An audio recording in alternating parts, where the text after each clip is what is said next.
Over Sea Under Stone by Susan Cooper, Chapter 2. Next day, as they sat eating breakfast, Great Uncle Mary came back. He loomed in the doorway, tall and hollow-eyed under the thatch of white hair, and beamed at their surprised faces. "Good morning," he said cheerfully. "Any coffee left?"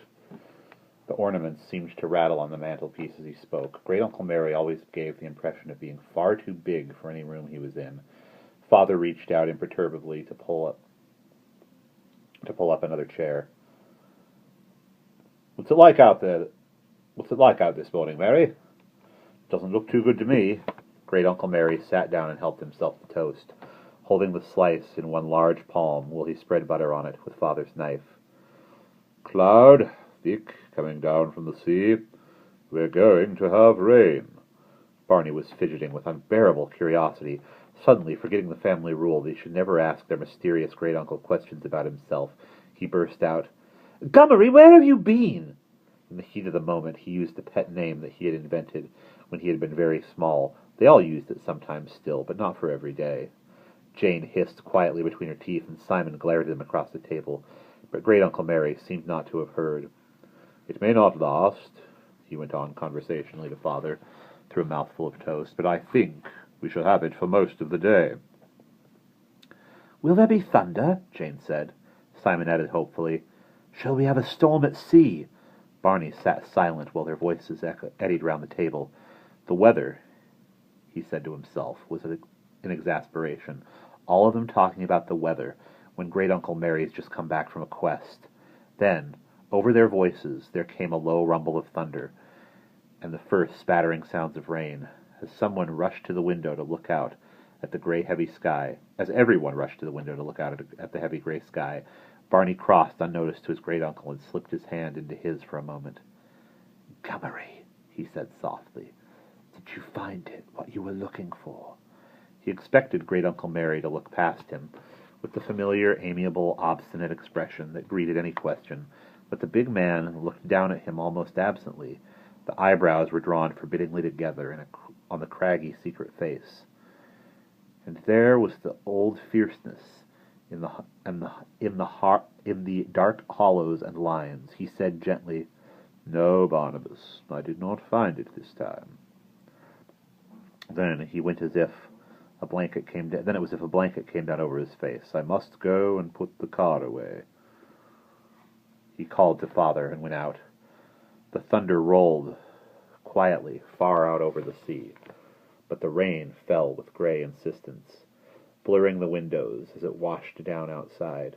The children wandered aimlessly about the house. Before lunch, they tried going for a walk in the rain, but came back damp and depressed. Halfway through the afternoon, Mother put her head round the door. "I'm going upstairs to work until supper. Now look, you three. You can go where you like in the house, but you must promise not to touch anything that's obviously been put away. Everything valuable is all locked up, but I don't want you poking at anyone's private papers or belongings, all right?" "We promise," Jane said, and Simon nodded. In a little while, Father muffled himself into a big black oilskin and went off through the rain to see the harbour master. Jane wandered round the bookshelves. But all the books within seemed to have titles like Round the Horn or Log Book of the Virtue, 1886, and she thought them very dull. Simon, who had been sitting making darts out of the morning paper, suddenly crumpled them all up irritably. "I'm fed up with this. What shall we do?" Barney stared gloomily out of the window. "It's raining like anything. The water in the harbour's all flat. And on our first proper day, oh, I hate the rain. I hate it, I hate it, I hate the rain," he began to chant morosely. Simon prowled restlessly around the room, looking at the pictures on the dark wallpaper. "It's a very dreary house when you're shut up inside. It doesn't seem to think about anything but the sea. He doesn't seem to think about anything but the sea, does he, the captain?" "This time last year you were going to be a sailor too. Well, I've changed my mind. Oh, well, I don't know. Anyway, I should go on a destroyer, not a potty little sailing ship like that one. What is it?" He peered at the inscription under an engraving.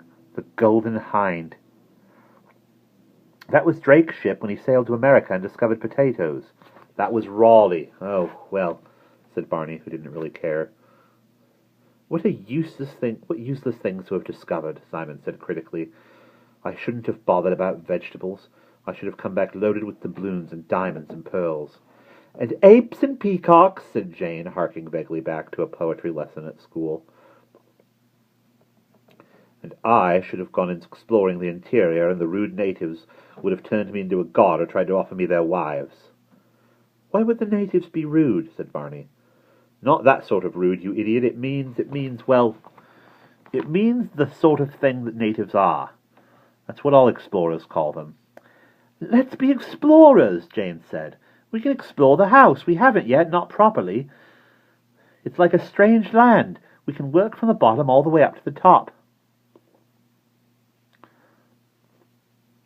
And we should have to take our provisions with us so we can have a picnic when we get there, said Barney, brightening. We haven't got any. We can ask Mrs. Polk, said Jane. She's making cakes for Mother in the kitchen. Come on. Mrs. Polk in the kitchen laughed all over her red face and said, What will he think of next, I wonder? But she gave them, neatly wrapped, a stack of freshly baked scones cut in half, thickly buttered and put together again, a packet of squashed fly biscuits, 3 apples, and a great slab of dark yellowy orange cake, thick and crumbling with fruit. And something to drink, said Simon commandingly, already a captain of the expedition, so Mrs. Polk good-humoringly added a big bottle of homemade lemonade, to finish and off. There, she said, that'll take ye to St. Ives and back, I reckon. My rucksack's upstairs, said Simon. I'll get it. Oh, really, said Jane, when she was beginning to feel a little foolish. We aren't even going outdoors. All explorers have rucksacks, said Simon severely, making for the door. I won't be a minute. Barney nibbled at some yellow cake crumbs from the table. This is smashing. Saffron cake, Mrs. Polk said proudly. You won't get that in London. Mrs. Polk, where's Rufus? Gone out, and a good job too, though I dare say we shall have his great wet feet all over the floor afore long. Professor took him for a walk. Now stop picking at that cake, my dear. You'll spoil that picnic of yours. Simon came back with his rucksack. They filled it and went out into the little dark passageway, away from the kitchen, Mrs. Polk waving them farewell as silently as if they were off to the North Pole. Who did she say had taken Rufus for a walk? Said Jane. Great Uncle Mary, Barney said. They all call him the Professor, didn't you know? Mr. Penhallow did as well. They talk as if they've known him for years. They were on the first-floor landing, long and dark, lit only from one small window. Jane waved her hand at a big wooden chest, half hidden in one corner. What's that? It's locked, said Simon, trying the lid. One of the things we mustn't touch, I suppose. Actually, it's full of natives' gold and ornaments. We'll collect it on the way back and stow it in the hold. Who's going to carry it? Demanded Barney practically. Easy. We've got a string of native porters, all walking behind me in a row and calling me boss. Catch me calling you boss. Actually, you ought to be the cabin boy and call me sir. Aye, aye, sir, Simon bellowed suddenly. Shut up, said Jane. Mother's working at the other end of the landing. You'll make her do a smudge. What's in here? Said Barney. There was a dark door in the shadows at the far end of the landing. I haven't noticed it before. He turned the handle and the door opened outwards with a slow creak. I say, there's another little corridor down some steps, and a door at the end of it. Come on. They went down over the worn carpet beneath rows of old maps hanging on the walls. The little corridor, like all the house, had a smell of furniture polish and age and the sea, and yet nothing like these things, really, but just the smell of strangeness. Hey, said Simon as Barney reached for the door. I'm the captain. I go first. There might be cannibals. Cannibals, said Barney with scorn, but he let Simon open the door. It was an odd little room, very small and bare, with one round leaded window looking out inland across the grey slate roofs and fields. There was a bed with a red and white gingham coverlet, and a wooden chair, a wardrobe, and a washstand with an outsized willow-patterned bowl and ewer. And that was all. Well, that's not very interesting, said Jane, disappointed. She looked about, feeling something was missing. Look, there isn't even a carpet, just a bare floor. Barney patted around the window. What's this? He picked something up from the window sill, long and dark with the glint of brass. "It's sort of a tube." Simon took it from him and turned it about curiously. "It's a telescope in a case." He unscrewed the case so that it came apart in two halves. "No, it's not. What a swizz. It's just the case with nothing inside." "Oh, I know what this room reminds me of," Jane said suddenly. "It's like a cabin in a ship. That window looks just like a porthole. I think it must be the captain's bedroom." "We ought to take the telescope with us in case we lose our way," said Simon. Holding it made him feel pleasantly important. "Don't be silly, it's just an empty case," Jane said. "Anyway, it's not ours. Put it back." Simon scowled at her. "I mean," Jane said hastily, "we're in the jungle, not at sea. So these are landmarks. So there are landmarks." "Oh, all right." Simon put the case down reluctantly. They emerged from the little dark corridor, its door, as they closed it behind them, vanishing once more into the shadows so that they could hardly see where it had been. "Not much else here. That one's Great Uncle Mary's bedroom. There's the bathroom, this side of it, and Mother's studio room the other." "What an odd way the house is built," Simon said, as they turned into another narrow corridor toward the stairs leading up to the next floor. "All little bits joined together by funny little passages, as if each bit were meant to be kept secret from the next." Barney looked round him in the dim light, tapping at the half-paneled walls. "It's all very solid. There ought to be secret panels and things, secret entrances into native treasure caves." "We haven't finished yet." Simon led the way up the stairs to the familiar top landing, where their bedrooms were. "Isn't it getting dark? I suppose it's the low clouds." Barney squatted on the top stair.